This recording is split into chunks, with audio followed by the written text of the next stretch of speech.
کسی مخلوق کے بارے میں یہ سوچیں کہ وہ غیب کا علم رکھتی ہے اور اس کو ہاتھ دکھانے بیٹھ جائیں یا اس سے کل کی خبریں معلوم کرنے بیٹھ جائیں، یہ درست نہ ہوگا۔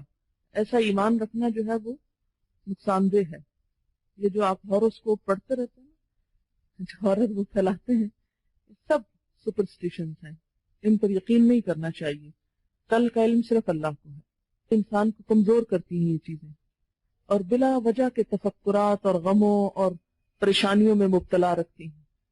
اب مثلاً اگر اس میں لکھا ہو کہ سفر احتیاط سے کیجیے، ڈرائیونگ محتاط ہو کر کیجیے، میرے جیسے شخص جس نے روز ہی گھر سے نکلنا ہو وہ تو بیٹھا رہے گھر پہ ہی، کہ باہر نکلوں گا تو پتہ نہیں کیا ہو جائے گا۔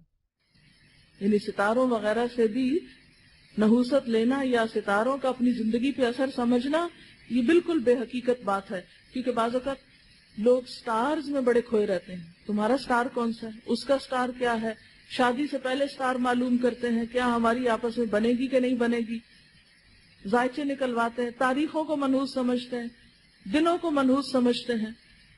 یہ سب وہمی اور خیالی باتیں ہیں۔ آپ نے فرمایا ان کی کوئی حقیقت نہیں۔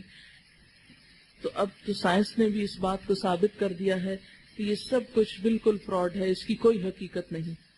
تو ایک شعر اسی سے ملتا جلتا ہے، یہ ستارے تیری تقدیر کی خبر کیا دیں گے، یہ ستارے تیری تقدیر کی خبر کیا دیں گے، یہ تو خود گردش افلاک میں ہے خار و زبوں۔ یعنی ان کا تو اپنا حال برا ہے، گھوم گھوم کے یہ تمہاری تقدیر کہاں سے بتائیں گے۔ جو ستارے اپنی منزل نہیں جانتے اور خود چکر میں ہیں اور خود گھوم ہی رہے ہیں، وہ ہماری قسمت کہاں سے سنواریں گے، ہمیں کہاں سے فائدہ پہنچائیں گے۔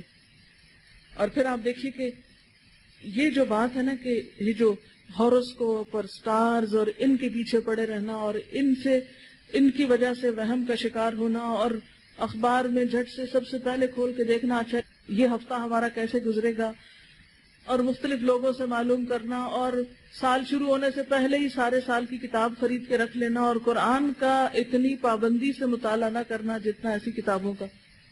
کیونکہ میں نے خود دیکھا ہوا لوگوں کو، وہ اتنی موٹی موٹی انگریزی کی کتابیں لے لیتے ہیں، وہ ہر روز کھول کے بیٹھے ہوتے ہیں، اچھا آج کیا ہوگا میرے ساتھ، اس مہینے میں کیا ہوگا، اس سال میں کیا ہوگا، زندگی کے کون کون سے سال بڑے خوش قسمتی کے ہیں، بہت اچھے گزریں گے، اور کون کون سے سال بھاری ہوں گے، اور کون سا دن بڑا بھاری ہوگا۔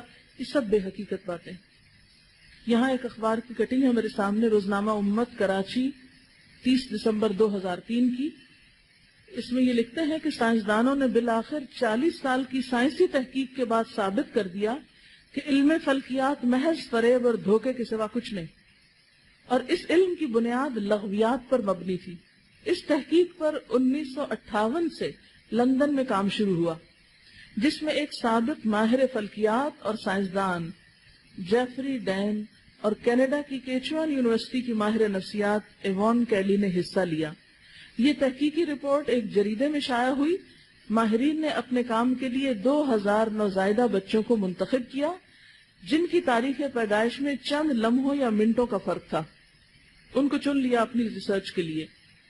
اسٹرالوجی، جس کا دعویٰ ہے کہ پیدائش کا وقت ہر شخص کی زندگی پر اثر انداز ہوتا ہے اور ان کے رویوں، طرز معاشرت، ذہنی اور معاشی صلاحیتوں کا دار و مدار پیدائش کے وقت، چاند اور سورج کے اثرات کے زیر اثر ہوتا ہے، لیکن جب ان بچوں کی پرورش کی گئی تو معلوم ہوا کہ ہر بچے کی ذہنی صلاحیت، رویہ، جنسی صلاحیت، حساس پن اور کردار ایک دوسرے سے بالکل مختلف تھا۔ اگر ان سب کی قسمت ایک ستارے کے تحت ایک وقت میں ایک جیسی ہونی تھی تو پھر وہ فرق کیسے آ گیا؟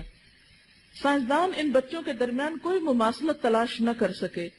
تحقیقی ٹیم کے سربراہ جیفری ڈین نے اس صورتحال پر تبصرہ کرتے ہوئے کہا کہ تحقیق سے ثابت شدہ نتائج علم فلکیات یعنی ایسٹرالوجی کی کھلی نفی کرتے ہیں۔ بالکل بوگس ہے یہ علم، کوئی حقیقت ہی نہیں اس کی۔